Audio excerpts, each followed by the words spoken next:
শুভ দুপুর সবাইকে। দেখো আজকেরও লাঞ্চ নিয়ে আমি চলে এসেছি, লাঞ্চের মেনু নিয়ে।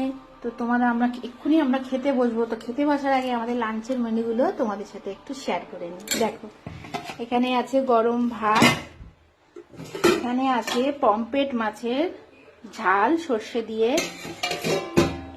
আর এখানে আছে কাতলা মাছ ঝিঙে ডাঁটা দিয়ে আর আলু দিয়ে পাতলা ঝোল। আর আছে আজকে স্পেশাল জিনিস একটা, সেটা হলো কি বলতো, এটা হলো কচু শাক চিংড়ি মাছ দিয়ে। এখানে আছে শুধু চিংড়ি মাছের একটা ঝাল মতো করেছি। এখানে আছে আজকে একদম সোস টপার পাতলা দেশি চিকেন, স্পেশাল চিকেন।